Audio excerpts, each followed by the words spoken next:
Baik, Assalamualaikum warahmatullahi wabarakatuh. Selamat pagi mahasiswa yang budiman. Pada kesempatan kali ini Pak Jalil akan menjelaskan materi tentang pendidikan sebagai sebuah sistem. Asal usul kata sistem itu berasal dari bahasa Yunani, yaitu sistema, artinya sehimpunan atau bagian, atau punya arti lain yaitu berdiri bersama atau stand together. Sedangkan dalam bahasa Inggris sistem itu berasal dari kata sistem yang artinya jaringan, susunan atau cara. Nah, dengan demikian sistem adalah suatu kelompok unsur yang saling berinteraksi, saling terkait atau ketergantungan satu sama lain yang membentuk satu keseluruhan yang kompleks dalam mencapai tujuan. Nah, ini adalah pandangan berbagai ilmuwan, ya, ada Kaufman, kemudian ada Notonegoro, kemudian ada Webster, di mana dari ilmuwan-ilmuwan ini memberi pandangan yang hampir sama, ya. Yang namanya sistem itu adalah keseluruhan dari bagian-bagian yang mereka saling bekerja sama, kemudian ada unsur ketergantungan, kemudian untuk mencapai tujuan yang ingin dicapai. Nah, slide berikutnya, hal-hal yang terkandung dalam sistem. Mahasiswa yang budiman, untuk memahami hal-hal apa saja yang terkandung dalam sistem, di sini Pak Jalil memberikan analogi yaitu sistem pencernaan. Ya, yang pertama adanya satu kesatuan organis. Ya, misal dalam satu sistem pencernaan itu adalah satu kesatuan, tidak bisa terpisahkan. Kita masih ingat sistem pencernaan itu kan terdiri dari mulut, ya, kemudian isofagus, ya, kemudian ada stomach atau lambung, ya, kemudian lambung, kemudian masuk ke usus halus, ya, ini usus halus small intestine, kemudian masuk ke usus besar, ya, kemudian rektum, baru ke anus. Ini satu kesatuan, ya, mereka saluran itu saling kerjasama. Terus yang kedua, adanya komponen-komponen yang membentuk kesatuan organis, ya. Jadi dalam sistem pencernaan tadi, komponen-komponen ini membentuk kesatuan, ya, tidak terpisahkan satu sama lain, ya, karena mereka bekerja dalam hal membantu, ya, mengedarkan sari-sari makanan ke dalam tubuh, ya. Jadi apabila satu komponen saja bermasalah, ya, tidak berfungsi dengan baik, maka sistem pencernaan itu juga akan mengalami masalah, ya, misalkan pada large intestine, ya. Nah, biasanya kalau ini terinfeksi oleh bakteri, ya, kemudian terinfeksi oleh virus misalkan, ya. Nah, ini kan nanti bisa menjadikan pencernaan jadi bermasalah, misalkan diare atau konstipasi. Nah, itu adalah apabila salah satu organ itu, salah satu komponen itu bermasalah, sehingga tidak bisa bekerja, tidak saling bekerja sama, sehingga tujuan tidak tercapai, ya. Kemudian yang ketiga, adanya hubungan keterkaitan antara komponen satu dengan komponen lain maupun antara komponen dengan keseluruhan, ya. Jadi mereka saling terkait, ya, saling bekerja sama, ya, tidak memisah begitu, ya. Nah, yang keempat adanya gerak dan dinamis, ya. Nanti berkaitan dengan pendidikan sebagai sistem, nanti pendidikan itu akan aktif, akan dinamis, ya, mengikuti perkembangan zaman. Terus yang terakhir, yang kelima, adanya tujuan yang ingin dicapai, ya. Seperti sistem pencernaan itu ada tujuan tadi, ya, mengedarkan makanan, ya.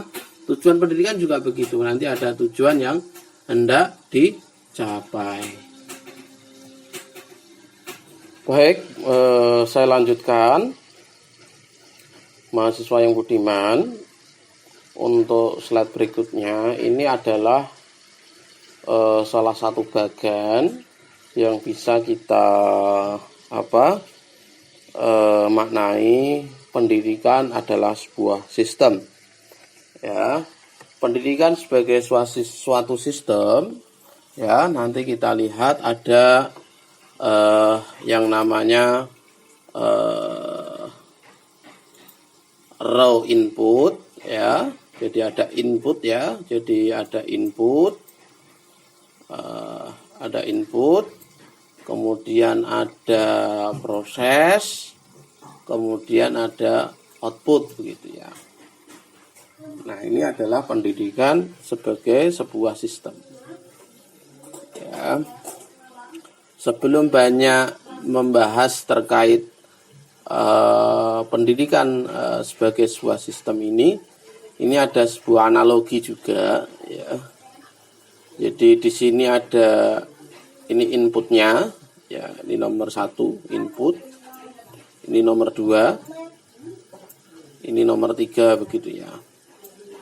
Nomor 1 tadi input, nomor 2 ini adalah proses, kemudian nomor 3 ini adalah output, begitu ya. Nah, kalau dalam sebuah pabrik gula misalkan, ya, maka input yang dimaksud itu adalah bahan mentahnya, gitu ya. Ya, bahan mentah untuk membuat gula itu apa? Tanaman apa? Tebu kan? Ya, berarti tebu itu sebagai inputnya. Namun untuk menghasilkan gula yang berkualitas, ya, gula yang premium, tentunya nanti akan diperlukan berbagai jenis bahan baku yang juga berkualitas, ya. Kita tahu ada beberapa jenis tebu, ya, ada tebu kuning, ada tebu telur, ya, ada tebu hitam, ya. Nah, dari 3 ini yang sering dipakai oleh pabrik ini adalah tebu kuning, ya. Tebu kuning ini memiliki kadar kekentalan gula yang sangat bagus, sehingga ini dipilih oleh pabrik, begitu ya, nanti akan diolah, ya, menjadi gula yang berkualitas, ya, gula premium, ya. Berarti di sini adalah inputnya adalah tebu, ya, ada proses, di sini ada pabrik, begitu ya. Kemudian setelah diolah di dalam pabrik, begitu, akan menghasilkan gula. Demikian juga dengan pendidikan sebuah sistem, ya, itu juga terdiri dari 3, ya, 3 proses. Yang pertama adalah input, kemudian ada proses tadi, terus yang terakhir adalah output, begitu. Jadi nomor 1. Nah, input sendiri nanti terbagi menjadi 3, ya. Ada yang namanya raw input, ya, kemudian ada instrumental input, ya, atau input dalam, begitu. Kemudian ada environmental input atau input luar, begitu ya. Nah, raw input, ya, jadi input mentahnya ini apa, ya, ya peserta didik, ya. Jadi peserta didik ini adalah termasuk input mentah, raw input, ya. Sementara input dalam, ya, itu ada guru, ya, ada tenaga non guru, ya, misalkan TU, ya, tenaga administrasi sekolah, begitu ya. Kemudian kurikulum yang dipakai, kemudian anggaran pendidikan, prasarana dan sarana, ya, itu sebagai instrumental input atau input dalam. Sementara ada environmental input atau input luar. Nah, input luar itu apa? Ya, input luar itu adalah lingkungan keluarga, ya, sekolah, kemudian masyarakat, ya, keragaman, sosial budaya, ya, ekonomi, ya, kemudian keamanan dan politik. Ini adalah input yang berasal dari luar, ya, dari luar sistem pendidikan itu. Nah, Berarti ini ketika sudah ada 3 jenis input ini kemudian diproses ya. Nah, prosesnya di mana? Ya, kita tahu pendidikan kita itu kan ada yang namanya Dikdas ya, pendidikan dasar ya toh, Dikdas. Kemudian ada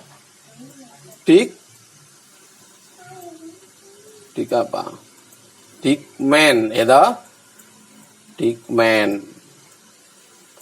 Kemudian ada satu lagi Dikti begitu ya.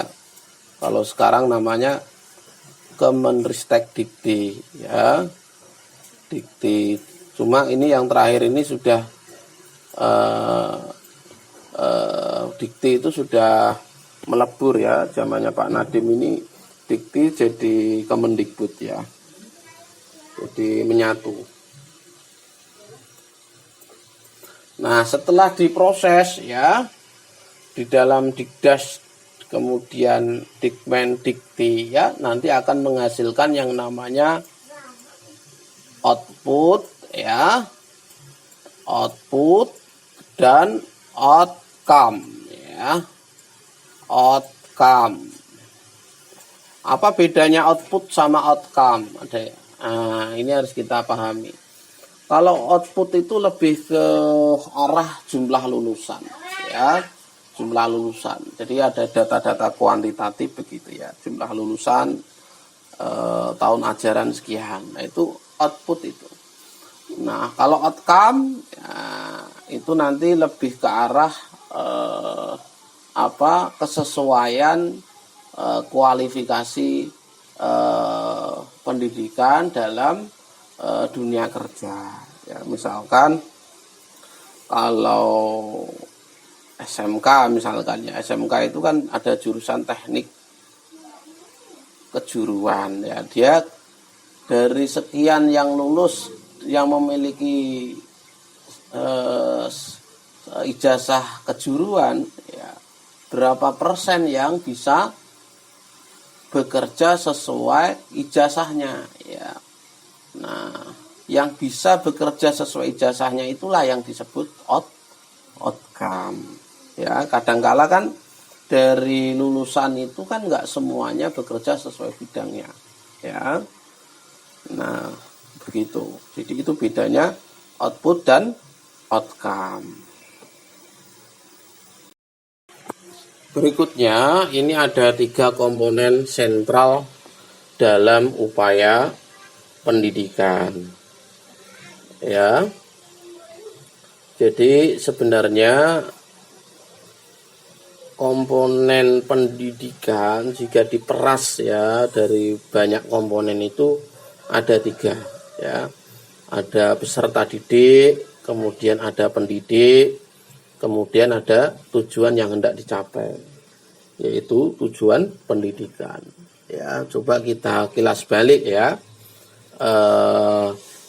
pendidikan atau tujuan pendidikan yang dulu pernah saya sampaikan ya. Jadi tujuan pendidikan kita itu adalah menurut Undang-Undang Nomor 20 Tahun 2003 ya. Yang pertama itu adalah beriman dan bertakwa kepada Tuhan Yang Maha Esa ya. Kemudian yang kedua berakhlak mulia. Kemudian yang ketiga sehat ya. Yang keempat adalah berilmu. Kemudian cakap ya, kreatif, mandiri, demokratis dan bertanggung jawab. Ini adalah 8 tujuan pendidikan yang sudah dituliskan ya, dan sudah disepakati ya, bahkan sudah diundang-undangkan dalam sistem pendidikan nasional Indonesia. Makanya kembali lagi ke sini ya, kembali lagi ke 3 komponen sentral ini. Bagaimana peserta didik ya sebagai objek ya sekaligus subjek pendidikan itu ya, supaya memiliki 8 ya karakter yang dimaksud dalam undang-undang itu, Undang-Undang Nomor 20 itu, kira-kira perlu yang namanya interaksi pendidikan, ya. Interaksi pendidikan, ya. Nah, interaksi ini siapa dengan siapa? Ya mestinya antara siswa ya dengan guru. Ya. Ya, karena guru ya, ini guru pendidik ini ya, dan peserta didik ya, ini ibarat dua ya sisi mata uang ya, dua sisi mata uang, artinya tidak bisa terpisahkan ya, mereka tidak bisa terpisahkan ya. Apabila satu komponen saja tidak ada ya, maka interaksi pendidikan atau proses pembelajaran di kelas itu nggak terjadi ya. Kalian bisa dulu ya waktu sekolah ya, apabila guru tidak datang ke kelas ya, kira-kira apa yang terjadi ya, pasti pembelajaran ya tidak akan terlaksana. Apabila pembelajaran tidak terlaksana ya, maka tujuan-tujuan di dalam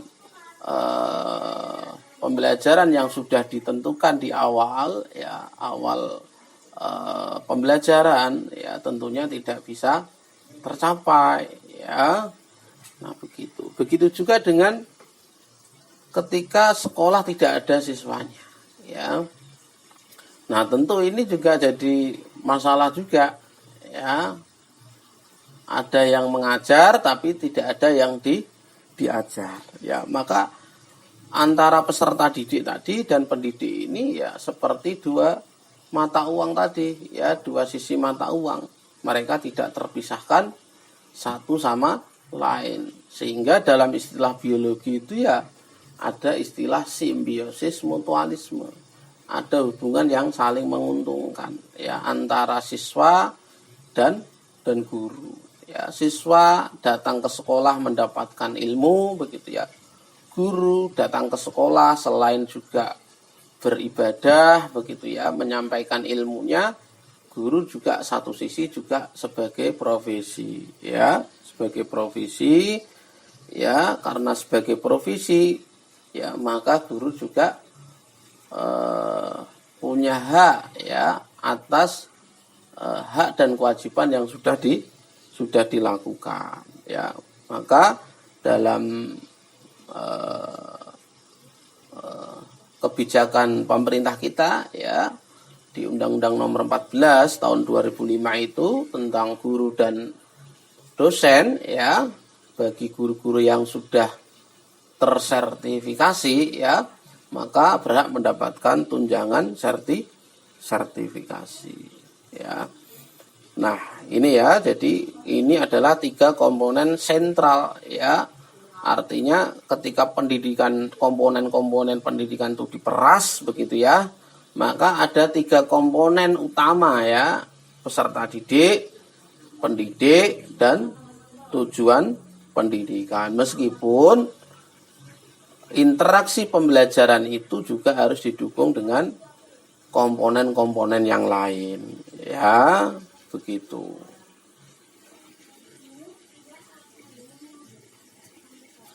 Nah, berikutnya ini adalah diagram interaksi antar komponen pendidikan. Nah, kalau tadi ada komponen sentralnya, nah sekarang ada komponen-komponen lain yang juga ikut menyukseskan ya yang namanya tujuan pendidikan itu ya. Kita lihat ada ya, yang pertama tetap peserta didik, kemudian ada pendidik begitu ya. Ini panahnya saling bolak-balik begitunya, begitu. Nah, ini artinya saling berinteraksi ya. Pendidik dengan lingkungan ini juga saling berinteraksi, lingkungan pendidikan. Kenapa? Ini sangat mempengaruhi pola pikir pendidik itu sendiri ya. Kalau dia berada di lingkungan keluarga yang harmonis ya, lingkungan keluarga yang santri begitu ya, maka bisa jadi kalian akan mendapatkan pendidik yang memiliki karakter yang sesuai dengan lingkungannya ya. Kemudian lingkungan ini juga sangat berkaitan dengan isi pendidikan ya. Nah, ketika kalian membelajarkan biologi ya dengan keterbatasan lab, tetapi kalian memiliki misalkan sekolah kalian dekat dengan alam, dekat dengan sawah, dekat dengan kebun misalkan, atau jenis ekosistem apapun ya. Nah, itu bisa kita jadikan sebagai sumber belajar dengan pendekatan misalkan JAS ya. Ada yang tahu JAS ya? JAS itu adalah jelajah alam sekitar ya. Kemudian peserta didik ini juga sangat berhubungan erat dengan alat-alat pendidikan ya. Sangat berkaitan erat dengan alat-alat pendidikan ya, dalam mendukung proses pembelajaran peserta didik. Tentunya juga akan didukung dengan persediaan sarana prasarana di sekolah ya, lab ya, alat-alat lab ya, terutama dalam pembelajaran biologi itu sangat vital ya, karena lab ini bisa menjadi sentral pembelajaran berbasis pendekatan saintifik ya. Kemudian metode ini juga nanti akan berhubungan dengan alat-alat pendidikan ya. Misalkan guru menggunakan metode demonstrasi begitu ya. Maka dalam demonstrasi tentunya butuh alat-alat yang mendukung ya, tergantung apa yang mau didemonstrasikan. Misalkan mau demonstrasi pembuatan apa kalau dalam biologi itu, misalkan pembelajaran bioteknologi. Nah, itu kan biasanya bikin donat ya. Nah, dalam buat bikin donat itu tentu butuh alat-alat ya yang dipakai ya untuk mendemonstrasikan bagaimana cara membuat donat ya. Nah, kemudian alat-alat pendidikan ini juga sangat berkaitan erat dengan tujuan pendidikan ya. Alat-alat ya, alat-alat yang ada di sekolah ya, sarana-sarana prasarana di sekolah ini nanti sangat mendukung ya ketercapaian kompetensi yang ditentukan oleh pemerintah begitu ya. Jadi dari komponen-komponen yang sudah kita bahas di bab sebelumnya ini ternyata saling berkaitan erat satu sama lain, berinteraksi satu dengan yang lain ya, tidak terpisahkan dalam mencapai tujuan pendidikan. Jadi muaranya adalah tujuan ya, tujuan pendidikan. Nanti outputnya apa begitu ya. Kalau dalam konteks sekolah ya lulusannya ya, lulusan. Nah, ini adalah salah satu komponen pokok dalam sistem pendidikan yang sifatnya masih internal ya. Internal. Jadi tadi di slide sebelumnya Pak Jalil sudah menjelaskan pendidikan sebagai sebuah sistem di mana tadi ada input ya, ada masukan ya, ada input. Nah, input tadi kan ada raw input, kemudian ada instrumental input ya, kemudian yang berikutnya adalah ada yang namanya environmental input. Nah, di bagian yang dibuat oleh KOM ini belum melibatkan yang namanya peran environmental input ya. Ini hanya baru melibatkan internal ya, input dalam ya, input dalam, eksternalnya belum. Nah, dalam mencapai hasil pendidikan ini apa saja input dalam yang nanti akan membantu dalam proses pendidikan itu ya, ada tujuan ya, ada peserta didik, ada pengelolaan ya, struktur dan jadwal ya, isi pendidik ya. alat bantu belajar, kemudian fasilitas, teknologi, ya, pengawasan mutu, kemudian penelitian dan biaya. Nah, ini semuanya adalah apa tadi? Instrumental, ya, instrumental input atau input dalam, ya, yang ini sangat berkaitan nanti dalam mencapai hasil pendidikan, ya. Kemudian selain instrumental input tadi kita kenal juga ada istilah environmental input yang berasal dari luar. Apa saja itu? Yaitu masukan dari masyarakat, ya. Ada pengetahuan, ya. Kemudian ada penduduk dan tersedianya tenaga kerja yang berkualitas, ya. Kemudian ada daya dukung ekonomi, ya, yang nantinya akan mendukung dalam sebuah sistem pendidikan sehingga nanti akan melahirkan yang namanya lulusan, ya, lulusan yang dikehendaki dalam pendidikan itu sendiri, ya. Apa saja toh yang nanti dikehendaki, ya,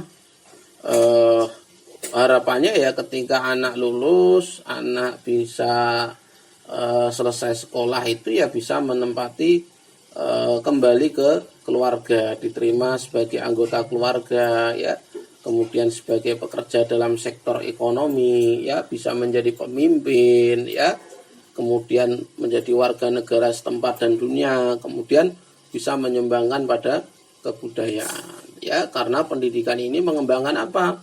Ya, karena mengembangkan pengetahuan dasar, ya, keterampilan intelektual, nilai, kemampuan, ya, budaya, tanggung jawab, dan penghayatan terhadap dunia modern, ya. Oke, saya kira itu penjelasan Pak Jalil hari ini, ya, berkaitan terkait pendidikan sebagai sebuah sistem, ya. Pada intinya tadi sistem pendidikan terdiri dari 3, ya. Ada input, kemudian ada proses, kemudian ada output, ya. Output yang bagus, ya, tentunya ini diawali dengan input, ya. Ya, input, ya. Nah, ada kalanya ini input kan ketika kita menerima peserta didik baru, ya, tidak selamanya mendapatkan anak-anak yang bagus. Makanya biasanya sekolah mengadakan yang namanya seleksi, ya, tes. Itu dalam rangka apa toh sebenarnya? Itu dalam rangka mendapatkan raw input yang berkualitas, begitu, ya. Sehingga nanti ketika masuk ke dalam proses, ya, tidak mengalami kesulitan, tidak mengalami hambatan dalam mengikuti proses pendidikan, proses pembelajaran. Sehingga ketika lulus, ya, diharapkan bisa kembali ke keluarganya, kembali ke masyarakat, ya, kembali ke dunia kerja yang nyata atau real. Bahkan kalau di SMK itu ada slogan SMK itu adalah BMW, ya. Lulusan SMK itu adalah BMW, ya. B-nya itu adalah bekerja, M-nya itu adalah melanjutkan, W-nya adalah wirausaha. Nah, kalau untuk SMA bagaimana? SMA dan MA, ya, apakah bisa bekerja? Bisa, ya. Beberapa instansi, ya, itu juga menerima, ya, untuk lulusan SMA, ya, seperti kehutanan, ya, itu juga menerima misalkan formasi PNS untuk SMA itu bisa, ya. Jadi sebenarnya mereka juga sudah siap dipekerjakan, ya, karena nyatanya pemerintah membuka formasi SMA, begitu, ya, SMA atau yang setara, begitu. Nah, SMA juga bisa melanjutkan, ya, ke jenjang perguruan tinggi, ya. Ini yang bisa saya sampaikan terkait materi pendidikan sebagai sebuah sistem. Terakhir mungkin ini ada post test, ada 4 soal. Silakan dikerjakan di buku clippingnya ya, nanti ditagih sebelum mid semester. Ini sumber belajar yang bisa dipakai oleh mahasiswa ya, silakan dicek, diunduh ya, dibaca-baca. Saya kira itu. Terima kasih mahasiswa yang budiman. Berikutnya adalah diskusi di WhatsApp group ya, silakan ada yang bertanya ya, sampaikan di grup ya. Setelah ada pertanyaan dari beberapa mahasiswa ya, mahasiswa yang lain yang tidak ada kesempatan untuk bertanya bisa mencoba menjawab pertanyaan dari teman ya. Nanti siapa yang bertanya ya, Pak Jalil akan catat ya. Yang menjawab juga saya catat sebagai nilai keaktifan kalian. Semakin kalian aktif, maka kemungkinan untuk mendapatkan nilai bagus sangat terbuka, sangat lebar. Mari mahasiswa berdiskusi di WhatsApp group. Assalamualaikum warahmatullahi wabarakatuh.